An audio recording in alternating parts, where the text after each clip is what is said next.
Hello guys and welcome back to my channel SMT stock market trends. दोस्तों आज अपन बात करने वाले हैं कंप्लीटली यहाँ पे मार्केट के बट्स एंड इफ्स के बारे में। आने वाले टाइम के अंदर मार्केट कैसा बिहेव कर सकता है, आज जो रैली दिखाई है उसकी मेन वजह क्या रही। यहाँ पे जो एचडीएफसी बैंक है और एचडीएफसी बैंक की जो ट्विन है एचडीएफसी, इन दोनों के बारे में बात करेंगे। और मॉर्गन स्टैनली ने कल ऐसा क्या बोल दिया जिसकी वजह से इन दो बैंकों ने पूरे मार्केट को पूरे दिन उठा के रखा, गिरने नहीं दिया पूरे दिन मार्केट को। इसके बारे में पूरा का पूरा डिटेल में एनालिसिस करेंगे और आपको पूरा का पूरा ये वीडियो देखने के बाद ये चीज़ें समझ में आ जाएगी कि आने वाले टाइम में आपको किस हिसाब से जो है मार्केट के अंदर अपना बिहेवियर रखना है। गाइज मेन चीज़ ये होती है, अगर आप कोई वीडियो वॉच कर रहे हो, कहाँ पे टाइम स्पेंड कर रहे हो, तो आपको कम से कम उस चीज़ का कोई आउटपुट तो मिलना चाहिए। आपको ये तो समझ में आना चाहिए कि जो ये वीडियो देखा है हमने 10-15 मिनट यहाँ पे वेस्ट की है, उसका कोई आउटपुट मिले, उससे आपको कुछ सीखने को मिले, आपको उससे जो है आपके दिमाग में चीज़ें बैठेगी। क्यों जो है स्टॉक आज अचानक से 6% यहाँ पे बढ़ जाता है एक छोटी सी इवेंट होने की वजह से। तो उस चीज़ को, उसके इंटरनल चीज़ को समझने के लिए आने वाले टाइम में उससे कितना बेनिफिट स्टॉक को होने वाला है और मार्केट को होने वाला है, कितना फंड इनफ्लो इंडियन मार्केट में उससे हो सकता है, इन चीज़ों के बारे में अपन यहाँ पे डिटेल में बात करने वाले हैं। तो दोस्तों वीडियो को यहीं पे शुरू करते हैं। दोस्तों जो स्टोरी स्टार्ट होती है वो कल नाइट को, यहाँ पे अमेरिका के यहाँ पे डेटा आते हैं अपने टाइम के हिसाब से नाइट, वहाँ पे सुबह उस टाइम जो अमेरिका के इन्फ्लेशन के डेटा आते हैं उसके अंदर जो इन्फ्लेशन है, जो अनुमान लगाया जा रहा था उससे घट के यहाँ पे 7.7% की सीपीआई कंज्यूमर प्राइस इंडेक्स की जो इन्फ्लेशन है वो यहाँ पे आती है। तो 7.7% की जो इतनी गिरावट यहाँ पे आई है, 8.6 8.7 ये अनुमान लगाया जा रहा था, लेकिन 7.7 की यहाँ पे जो है गिर के इन्फ्लेशन जो है वो यहाँ पे निकल के आई, जिसके बाद में वहां के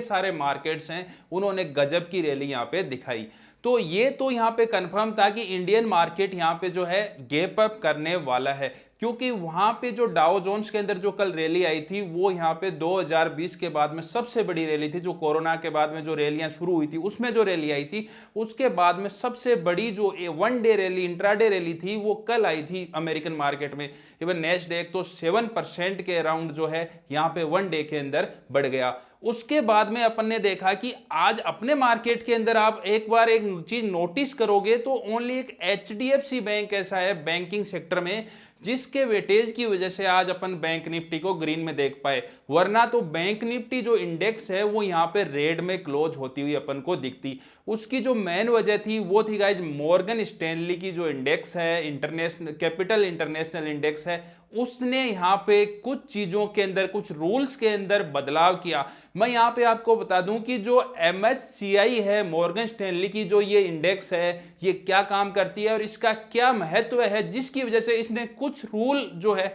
वो रूल क्या चेंज किए वो भी बताऊंगा। यहाँ पे जो कुछ रूल चेंज किए हैं उसकी वजह से इतना बड़ा इंपैक्ट है वो अपन को देखने को मिला। दोस्तों इसने जो रूल है वो रूल ये चेंज किया है कि एचडीएफसी और एचडीएफसी की जो ट्विन है वो एचडीएफसी बैंक, ये दोनों मर्जर होने वाले थे और अभी मर्जर की प्रोसेस इनके बीच इनकी जो है स्टार्ट हो गई है, परमिशन भी मिल चुकी है, सारी चीज तैयार है। तो इस मर्जर प्रोसेस के बाद में ये मॉर्गन स्टैनली के जो पुराने रूल थे उसके अनुसार एमएससीआई इंडेक्स के अंदर जो इमर्जिंग मार्केट्स हैं, अब इमर्जिंग मार्केट एक नया वर्ड आ गया। इमर्जिंग मार्केट मतलब इंडिया जैसे मार्केट जो कंट्रीज अभी डेवलप नहीं हुई है, जो डेवलपिंग कंट्री है और जिनके अंदर डेवलप्ड कंट्रीज के जो इन्वेस्टर है वो यहाँ पे काफी पैसा लगाने को तैयार रहते हैं, क्योंकि वहां पे ग्रोथ की पॉसिबिलिटी ज्यादा रहती है, वहां पे रिटर्न ज्यादा मिलते हैं, इसलिए वो वहां पे पैसा दबा के पैसा यहाँ पे जो है लगाते हैं। और वो किस के थ्रू आते हैं पैसा, वो इन्हीं टाइप की एजेंसीज के थ्रू आते हैं, इसी टाइप की इंडेक्स के थ्रू आते हैं, जैसे कि मॉर्गन स्टैनली की यहाँ पे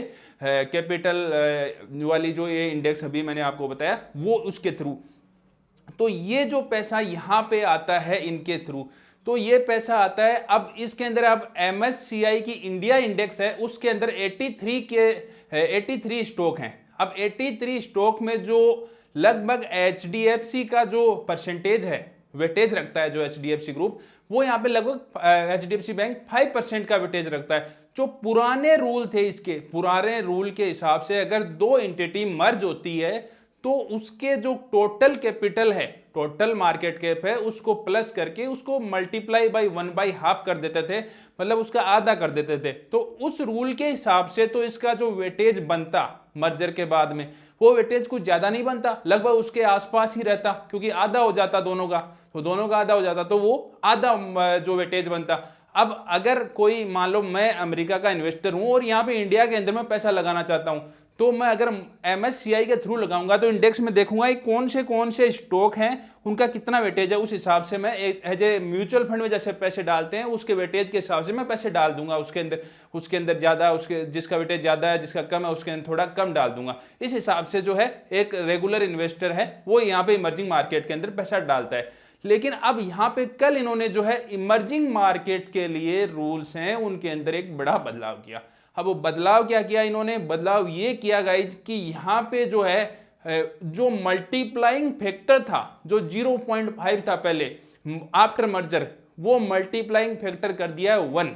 तो उससे क्या होगा कि जो HDFC की जो ये एंटिटी है, ये मर्ज होने के बाद, ये HDFC बैंक जो एंटिटी है ये मर्ज होने के बाद यहाँ पे 13% का जो वेटेज है वो उसके अंदर MSCI के अंदर रखेगी। और भी इस टाइप की जो है इंडेक्सेस हैं उनके अपडेट आगे आएंगे, लेकिन HDFC के लिए MSCI ने गजब की न्यूज दे दी है, उससे 13% का इसका वेटेज हो गया, जिससे ये चीज यहाँ पे जो है एक इसको डायरेक्ट बेनिफिट मिल जाएगा। आगे जो फॉरेन से जो फंडिंग आएगी, जो पैसा आएगा, यहाँ पे 83 कंपनी जो अच्छी रेपुटेड कंपनी है उनसे ये पूरी इंडेक्स बनाई है इंडिया की, जो इंडिया भी एक इमर्जिंग मार्केट है उसकी जो इंडेक्स बनाई है MSCI ने, मॉर्गन स्टैनली ने, उस इंडेक्स के अंदर इसका परसेंटेज हो जाएगा 13%, 13%। उस 13% की वजह से इसके अंदर जो फंडिंग है वो जो है वो उसका परसेंटेज बहुत ज्यादा आएगा। इस वजह से बेसिकली इसके अंदर इतनी बड़ी रैली आई। तो इसके अंदर शॉर्ट में बताते हैं लोग कि ये हुआ, लेकिन अंदर क्या हुआ है जिसकी वजह से जो है प्रिडिक्ट करके लोग इसको अच्छे दाम में 1600-1700 रुपए में आज खरीदने को, 1620 रुपए में खरीदने को तैयार हुए, उसके लिए मेन वजह यही रही। अब आपको मेरे हिसाब से समझ में आ गया होगा कि क्या मेन वजह रही जिसकी वजह से जो स्टॉक है वो इतना अच्छा यहाँ पे परफॉर्म किया। ये तो पर्टिकुलर वजह है जिसकी वजह से आगे आने वाले टाइम में इसमें जो फंडिंग है वो अच्छी आएगी। लेकिन इस टाइप की जो भी न्यूज होती है उसके अंदर आपको क्या इतना ज्यादा एग्रेसिव होकर बाइंग करने की जरूरत नहीं है। अपन को पता है ये अच्छी न्यूज है, इससे HDFC के जो इन्वेस्टर हैं वो और ज्यादा शेप हो गए और ज्यादा उनके लिए लॉन्ग टर्म में अच्छी बात हो गई और धीरे धीरे वो और इन्वेस्टमेंट बढ़ा सकते हैं। लेकिन इसमें पैनिक होने की जरूरत नहीं है कि मैं मिस हो गया, 5% की रैली मिस हो गई। कूल डाउन होने दो चीजों को और उसके बाद में आप जो है वापस से इसके अंदर एंट्री ले सकते हो। अब यहाँ पे बात करते हैं कि जो मार्केट है,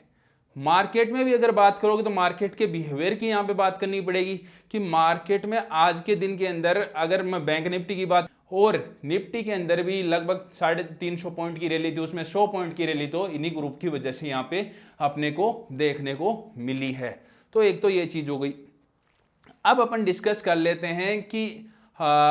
जो मार्केट में जो ये रैली देखने को मिली है क्या ये सस्टेन कर सकती है, किस हिसाब से इसको सोच के चलें जिससे कि अपन ये अनुमान लगा सकें कि जो आने वाला डे है, जो मंडे है, मंडे को इसके अंदर किस टाइप से ट्रेड करें। तो गाइज एक चीज हमेशा यहाँ पे आपको याद रखना है, ब्रेकआउट के लिए मैंने पहले भी आपको बताया, जो ब्रेकआउट के लिए अगर आप देख के चलो किसी भी स्टॉक के अंदर तो यहाँ पे आपको एक फॉर्मेशन, एक पर्टिकुलर फॉर्मेशन बने तभी आप उसके अंदर ब्रेकआउट लेके चलो। पर्टिकुलर फॉर्मेशन से मेरा मतलब है कि आप अगर वहां पे देखते हो हायर हाई बनते हुए दिखते हैं तो यहाँ पे डेफिनेटली आप उस स्टॉक के अंदर जा सकते हो। एक पर्टिकुलर एक मूव आता है तो उसके अंदर आप जो है इतना जल्दी डिसीजन नहीं ले सकते। निफ्टी की मैं बात करूं तो निफ्टी के अंदर आज अगर आप देखोगे